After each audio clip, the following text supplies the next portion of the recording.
everybody. This is your host, Sandra Rodriguez, and I'm very excited because today we have a fascinating person in entertainment joining us. His name is Byron L. Hopkins, and he is an actor, a comedian, and a writer. How are you, Byron? I'm fantastic. How are you? I'm doing great. And I also have something to ask you.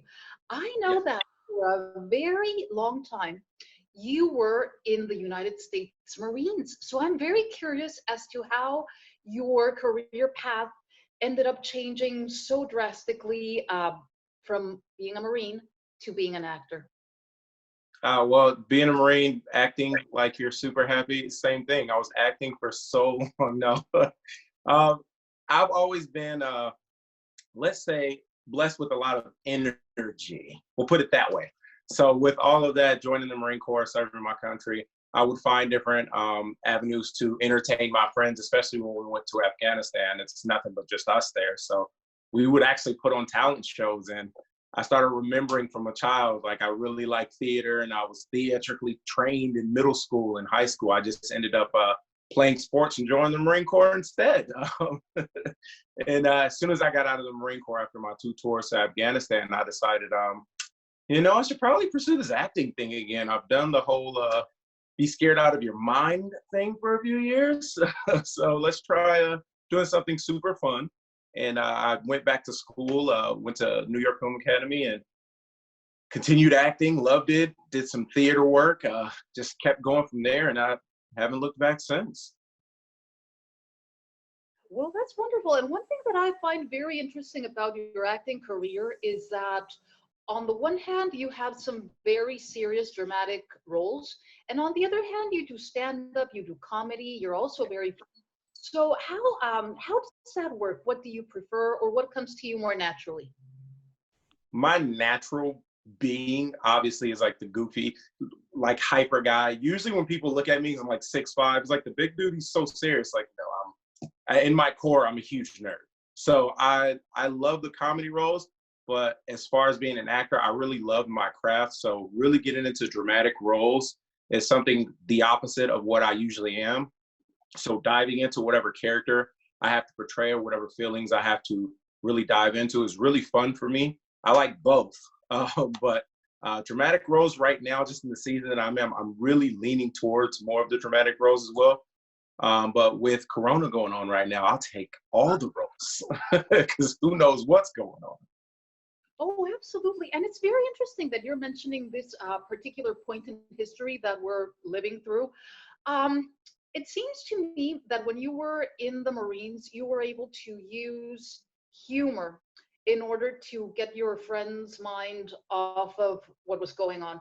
So, what advice would you have for people right now that want to just feel better about what's going on? Is there any way that you would suggest that they find a sense of humor or keep their sense of humor during this very difficult time? Oh man, one of the best quotes is you got to laugh to keep from crying. I wouldn't tell anyone right now to ignore what's going on, but I'm a person that always sees the positive and the light in any situation. So for myself, I've been taking this time. I'm quarantined with my fiance and her entire family. So we go on walks because we're only allowed to go outside for exercise just to feel normal.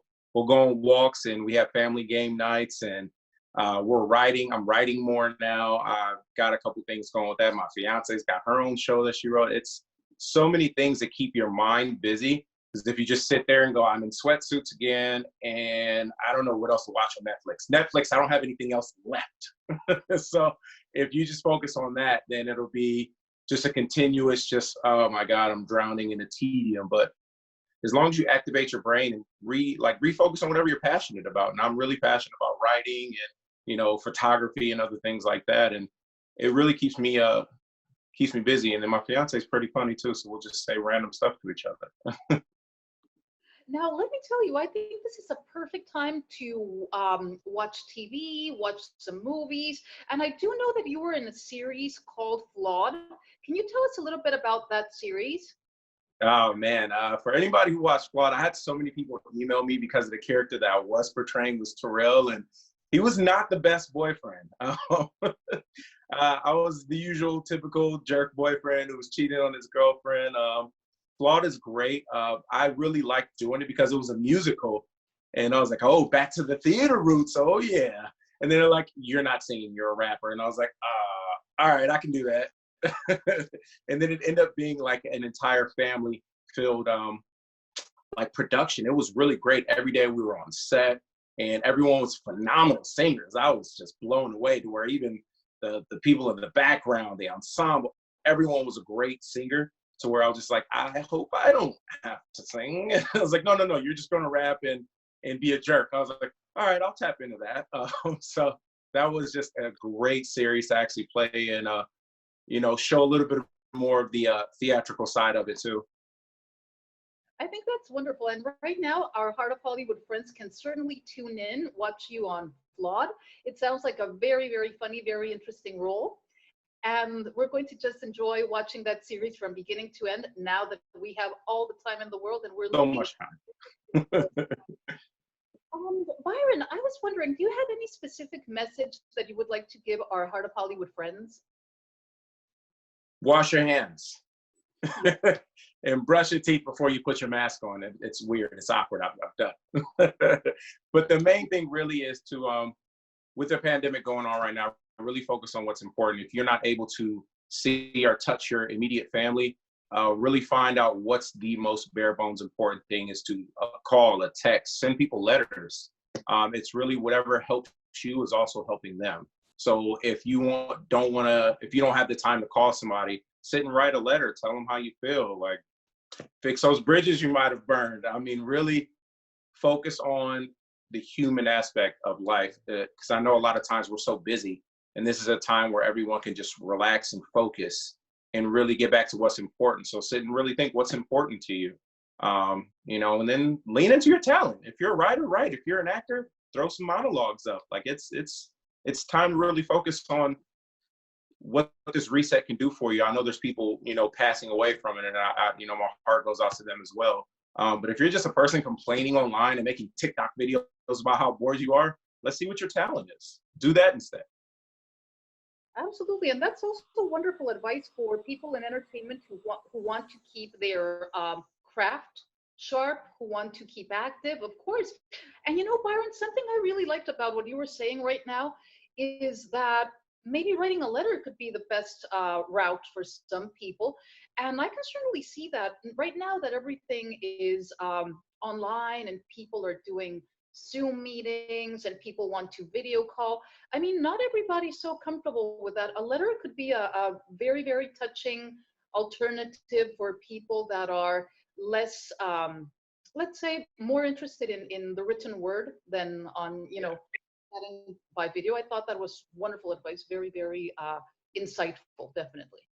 Oh, thank you. It's also super therapeutic as well. So you're just writing out feelings and emotions, and maybe sometimes, mainly guys, you can write stuff out that you can't say in person. Like, hey, I really love you, man. You mean a lot to me. Then when you see him, like, oh, what's up, bro? But then they have the letter to know how you wrote. That's wonderful. Byron, where can we find more information about you and your projects? Could you give us the address to your website or any other site that you would like us to recommend to our Heart of Hollywood friends? Absolutely. Everything I made it super simple. If you just type in Byron L. Hopkins on any platform, Instagram, Twitter, Facebook, MySpace, Christian Mingle, no, just playing. Any of that, just ByronLHopkins.com is my normal website. I'm posting things on there as well. And I started a blog of what I really am for my own brand as well, called Big Black Nerd. Self-explanatory.